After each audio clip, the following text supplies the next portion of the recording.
નમસ્કાર મિત્રો, સ્વાગત છે અમારી યુટ્યુબ ચેનલ ઓલેજ હેપી મિત્રો. ટેટ 1ની પરીક્ષાની તૈયારીના ભાગરૂપે આજે પાર્ટ નંબર 16 બનાવેલો છે, જે તમને આવનારી પરીક્ષા માટે ઉપયોગી થઈ રહેશે. તો શરૂઆત કરીએ મિત્રો ફર્સ્ટ નંબરના ક્વેશ્ચનથી. બાળકના વિકાસમાં વારસો કઈ ભૂમિકા ભજવે છે? તો બાળકના વિકાસમાં વારસો મિત્રો કઈ ભૂમિકા ભજવે છે? સાચો જવાબ રહેશે વિકાસની સંભવિત મર્યાદાઓ નક્કી કરે છે. નેક્સ્ટ ક્વેશ્ચન, માતા પિતા અને પૂર્વજો તરફથી જનીનો દ્વારા મળતા લક્ષણોને શું કહે છે? તો માતા પિતા અને પૂર્વજો તરફથી જનીનો દ્વારા મળતા લક્ષણોને વારસો કહેવામાં આવે છે. નેક્સ્ટ ક્વેશ્ચન, મનુષ્યમાં ક્રોમોઝોમસની કુલ કેટલી જોડીઓ હોય છે? તો મનુષ્યમાં ક્રોમોઝોમસની કુલ 23 જોડ હોય છે. નેક્સ્ટ ક્વેશ્ચન, બાળકના લિંગનો નિર્ણય કયા ક્રોમોઝોમસની જોડી દ્વારા થાય છે? તો બાળકના લિંગનો નિર્ણય લિંગ ક્રોમોઝોમ એટલે કે 23મી જોડીથી નક્કી થાય છે. નેક્સ્ટ ક્વેશ્ચન, જો બાળકને પિતા તરફથી વાય ક્રોમોઝોમ મળે તો બાળકનું લિંગ શું હશે?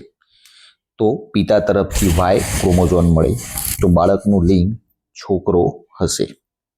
નેક્સ્ટ ક્વેશ્ચન, છોકરો કે છોકરી થવા માટે જવાબદાર મુખ્યત્વે કોણ હોય છે? તો છોકરો કે છોકરી થવા માટે જવાબદાર મુખ્યત્વે મિત્રો પુરુષ હોય છે.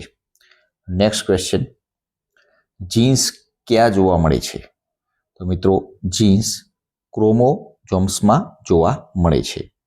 નેક્સ્ટ ક્વેશ્ચન, બાળકની ઊંચાઈ, વાળનો રંગ અને આંખોનો રંગ મુખ્યત્વે કયા પરિબળ પર નક્કી થાય છે? તો ઊંચાઈ, રંગ, આંખોનો રંગ મુખ્યત્વે મિત્રો વારસાના આધારે નક્કી થાય છે. નેક્સ્ટ ક્વેશ્ચન, બુદ્ધિના વિકાસમાં વારસાની ભૂમિકા કેવી હોય છે?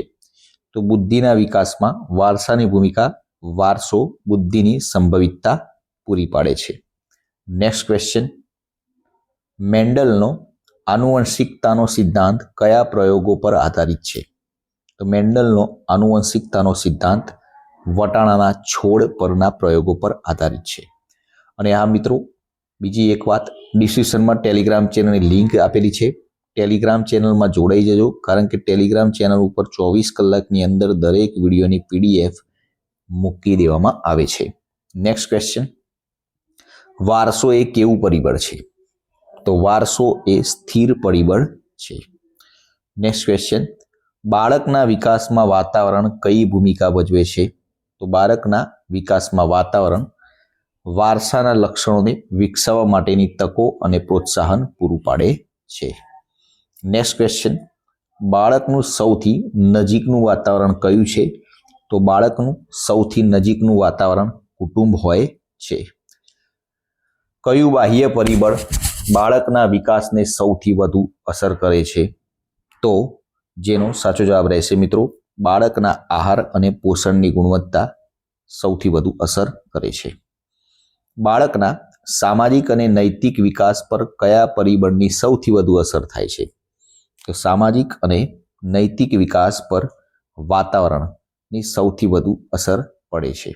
નેક્સ્ટ ક્વેશ્ચન, શાળાકીય વાતાવરણ બાળકના કયા વિકાસને સૌથી વધુ પ્રોત્સાહિત કરે છે? તો શાળાકીય વાતાવરણ બાળકના જ્ઞાનાત્મક અને સામાજિક વિકાસને સૌથી વધુ પ્રોત્સાહિત કરે છે. ગર્ભમાં રહેલા બાળકને પણ અસર કરતું વાતાવરણ કયું છે? તો ગર્ભમાં રહેલા બાળકને અસર કરતું વાતાવરણ માતાનો આહાર અને સ્વાસ્થ્ય હોય છે. નેક્સ્ટ ક્વેશ્ચન, વાતાવરણ એ કેવું પરિબળ છે? તો મિત્રો વાતાવરણ એ ગતિશીલ અને ફેરફાર કરી શકાય તેવું પરિબળ હોય છે. બાળકના અધ્યયનને અસર કરતું વાતાવરણનું પરિબળ કયું છે? તો બાળકના અધ્યયનને અસર કરતું વાતાવરણનું કયું પરિબળ છે? તો ઉપરોક્ત તમામ જવાબ આવશે, જેમાં વર્ગખંડનું ભૌતિક વાતાવરણ પણ આવે, શિક્ષકનો સ્વભાવ પણ આવે, શાળામાં મળતું પ્રોત્સાહન પણ આવે છે. જો બાળકના કુટુંબમાં વાંચનનો માહોલ હોય તો બાળકમાં વાંચનની આદત કેળવવાનું કેવું પરિબળ છે? સાચો જવાબ રહેશે મિત્રો સામાજિક વાતાવરણ.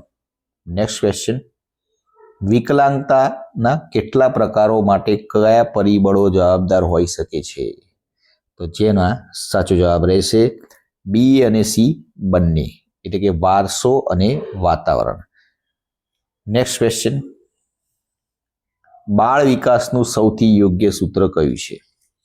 તો બાળ વિકાસનું સૌથી યોગ્ય સૂત્ર કયું છે? તો સી ઓપ્શન, વિકાસ બરાબર વારસો ગુણ્યા વાતાવરણ.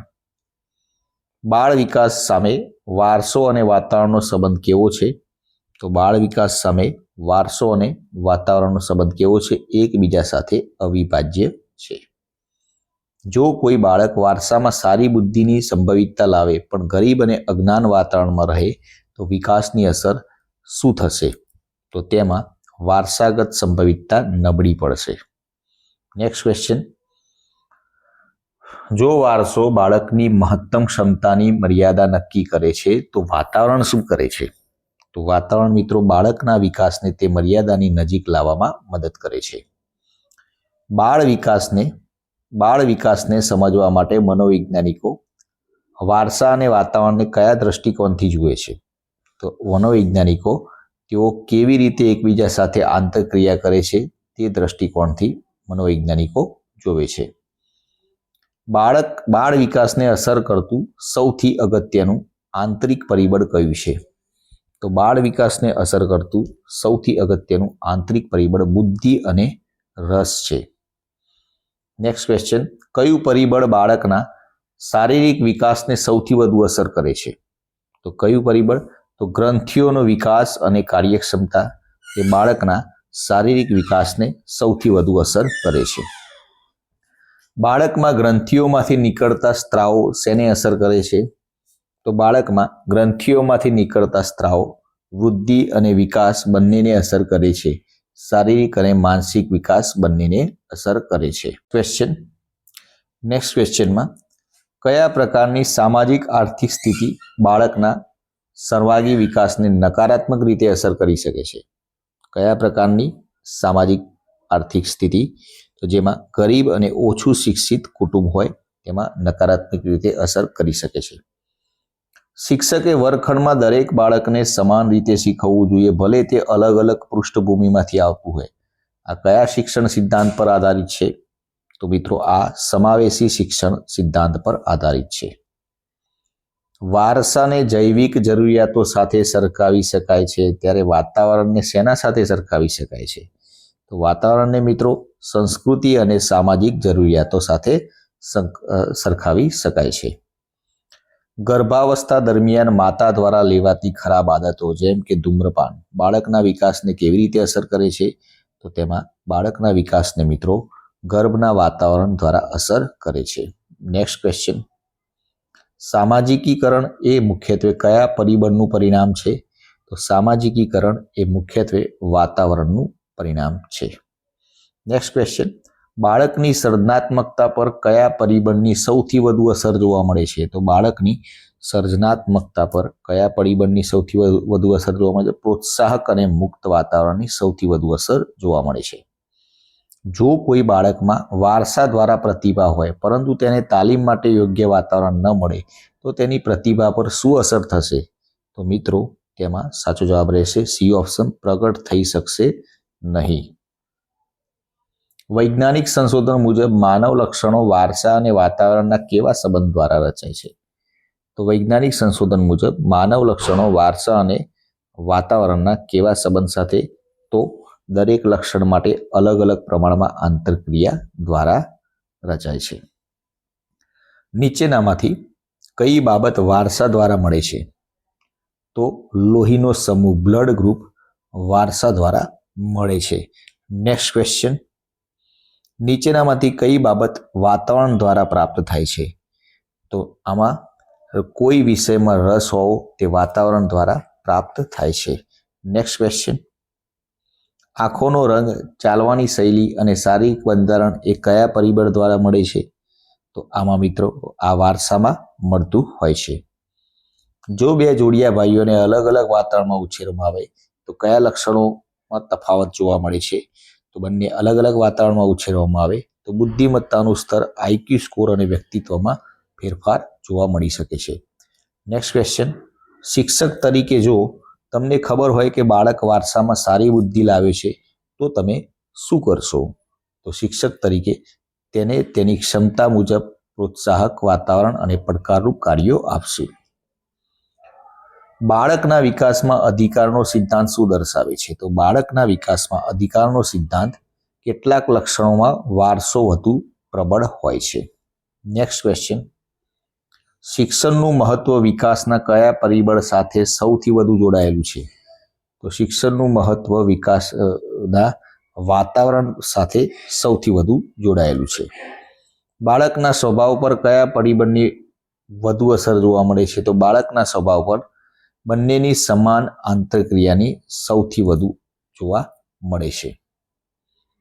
બાલ્યાવસ્થા દરમિયાન બાળકના આહાર અને પોષણની ઉણપ કયા વિકાસને સૌથી વધુ અસર કરે છે?